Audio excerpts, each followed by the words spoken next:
Hey, happy Money Mondays here at Unmarked Street. Today, we are going to be continuing our little talk about target costs. Last week, we talked a little bit about how to do competitor research so that you can be setting your target retail price.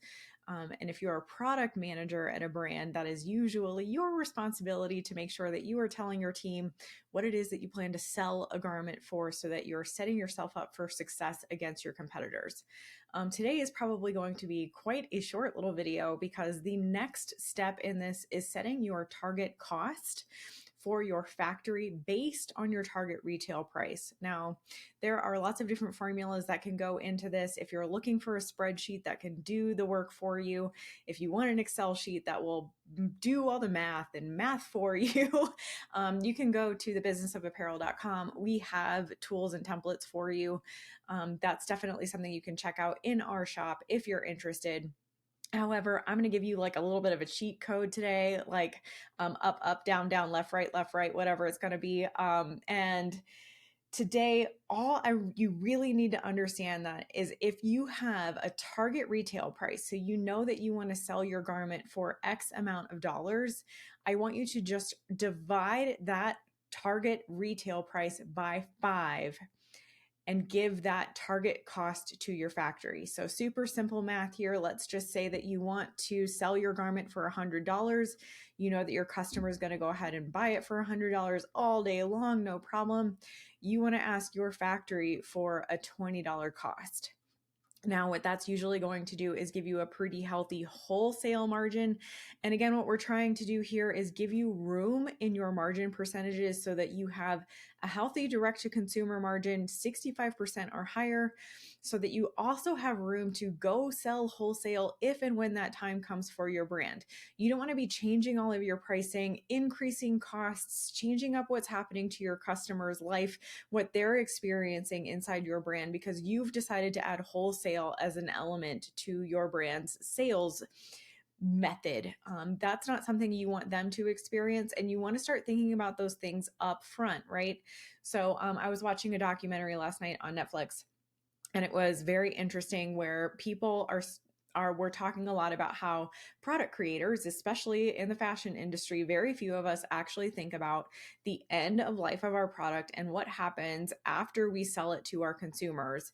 And so what I want you as a brand owner to start thinking about is not just how do I sell this garment? How do I make this garment? How do I get it on the shelf? How do I make it look pretty? How do I make my consumer want it?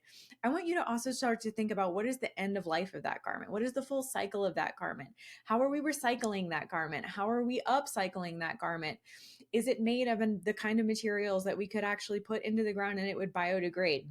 Those are obviously different kinds of topics than Money Mondays, but part of that is considering the end of life cost of your garment as well. So let's say, 3 years from now, you're still trying to sell these garments. You need them off of your shelves. What are the clearances? What are the sales that you're going to have to put in place? And are you still going to be making a profit off of that, or you're going to be at a loss? So considering those kinds of things up front now, thinking about what your sale prices are going to need to be, thinking about what your acceptable sale percentages need to be so that you're still making maybe a little bit of a profit. Think about end of life now. Think into the future. And so that also includes whether or not you are doing just direct to consumer now. That also includes whether or not you may or may not want to do wholesale sometime in the future.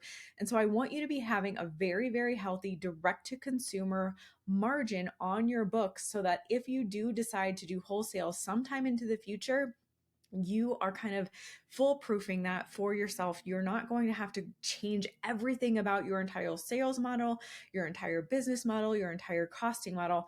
Everything will kind of just slot right in if you are doing this intelligently up front. So by doing that, by taking your retail prices, dividing by 5, giving that as your target cost to your manufacturer, that is going to put you in a really safe range to have a decent, healthy wholesale margin and to also allow allow for high shipping costs in case that happens to you, and to allow for high duty rates and tariffs if that is happening to you. So if you're importing your goods from overseas in any way, that divide by 5 is going to help you still be able to land that product in your warehouse and still be able to have a healthy margin. So that is a quick little shortcut for you today. Take that retail cost, divide by 5, use that as your target cost. Next week, we're going to talk about how to take that target cost and then turn that into fabric costs, trim costs, and all of those kinds of details that you can then give to your designers so that they can have success when they are going through their design phase. If you have any questions in the meantime, please put comments below. I would love to hear all about them. Hope you all have an amazing Thanksgiving ahead, and I will talk to you next week.